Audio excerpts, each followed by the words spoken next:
안녕하십니까. 영업용 번호판 주선면허 화물차 매매를 하는 영트럭의 백재현입니다. 오늘은 2월 18일 2월 셋째 주 주말 맞이하고 있고요. 셋째 주 영업용 번호판 시세에 대해서 말씀을 드릴까 합니다. 설 지나고 나서요, 그전 주부터 영업용 번호판은 소폭 상승한 상태로 거래가 되고 있습니다. 상승된 이유가요, 여러 가지가 있겠지만요, 제가 저번 주에도 동영상에도 얘기했듯이 현대하고 기아자동차에서 신차가 워낙 빨리 출고가 되고 있습니다. 엊그제도 제 아시는 분이 공고 신차를 구입하고 싶은데 좀 알아봐 달라 해가지고요, 제가 그 기아자동차에 아는 분이 있어가지고 전화를 했더니 일주일 만에 출고가 가능하다고 그렇게 얘기를 하더라고요. 운사업을 시작을 하려고 하는 분들이 신차가 나오게 되면 바로 영업용 번호판을 구입해가지고 준비를 해야 되기 때문에요, 출고가 원활하게 되다 보니까 그쪽으로 수요가 많이 몰리고 번호판 가격이 좀 올랐던 것 같고요.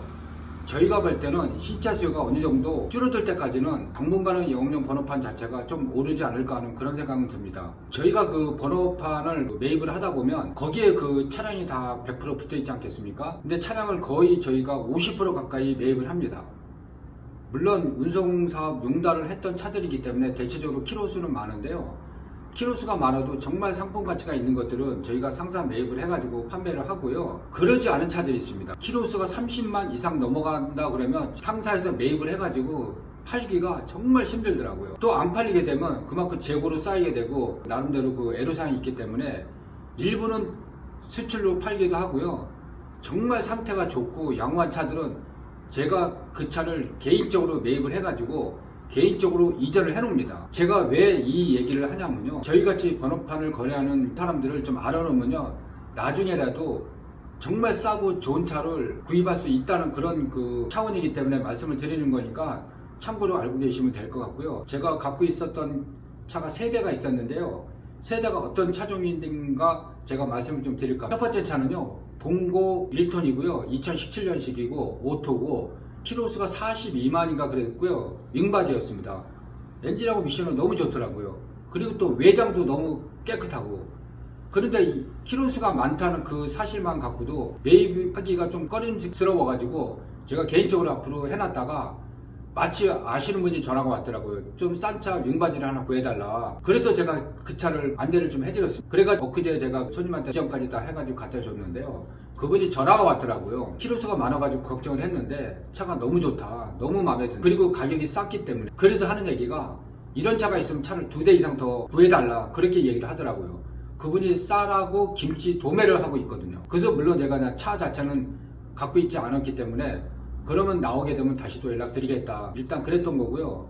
또 한 대는 포터 2019년 오토였습니다. 근데 그 차도 키로수가 49만인가 50만 정도 됐더라고요. 물론 저희가 개인적으로 이런 차는 뭐 수출 내보내기 전에 상태를 당연히 파악을 하지 않겠습니까? 엔진하고 미션 자체가 워낙 그 양호하고 외관이 깨끗하다 그러면 수출 내보내고 그런데 파는 게 너무 아까울 때가 있습니다.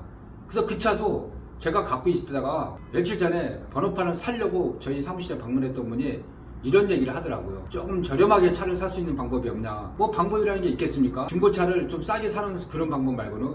근데 마치 그분이 자금 사정이 이렇게 녹록지가 않아가지고요, 제가 갖고 있었던 그 차를 얘기를 해줬습니다. 키로수는 많지만 자신있게 추천할 수 있는 차다. 500 초반이었거든요. 거기에 그러면 남발을 달 수 있게 해달라 해가지고 제가 번호판을 구해가지고 양도양수를 진행해서 엊그제 차를 갖다 줬습니다. 근데 그분이 또 전화가 왔다. 그 차를 사가지고 1, 2년 끌다가 중간에 새 차로 교환을 하려고 검토를 했답니다.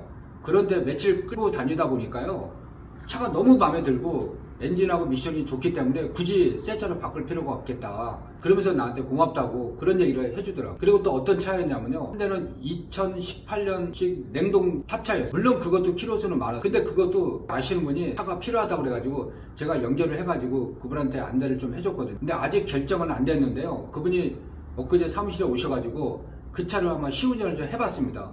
근데 차는 마음에 든다고 하더라고요. 근데 뭐 키로수가 많다고 얘기를 하는데 키로수가 많았기 때문에 제가 좀 싸게 드리는 거고, 또 상태가 워낙 괜찮기 때문에 제가 추천을 해줬던 차기 때문에요. 아직 결정은 안 됐지만 아마 조만간에 결정은 될 것 같고요. 요새 그 내연기관이고 디젤 차들이 워낙 관리만 잘하게 되면요, 100만 킬로고 80만 킬로고 타는데 전혀 하자가 없습니다. 물론 부득이하게 중간에 오래 타다 보면 엔진이 마모가 되게 되면요, 보링하는데 거의 80에서 100만 원이면 할 수가 있거든요. 보링 한 번만 하게 되면요, 3, 4년 이상은 더 운행을 더 할 수가 있거든요. 싸고 좋은 차를 구입을 하시려면 물론 중고차 매매 상사에 가가지고도 구할 수는 있겠지만 그렇게 되면 가격이 매매 상사 들어가는 그 인건비라든 그런 게 들어가기 때문에 400짜리가 700이 되는 거고 600짜리가 800, 900이 되는지. 그런데 저희같이 그런 사람들을 알아놓게 되면요 중간중간에 좋은 차를 구입을 할 수 있다는 것을 그런 차원에서 말씀드리는 거니까 제 얘기는 참고로만 알고 계시면 될 것 같아요. 2월 셋째 주 영업용 번호판 시세에 대해서 말씀을 드릴까 합니다. 개인 용달 시세는요 2,850에서 2,900만원 가고 개별화물 시세는 2,800에서 2,850만원 가고 있습니다. 주소면허 가격은 5,300에서 5,400만원 가고 있습니다. 오늘은 여기까지만 하겠습니다. 감사합니다.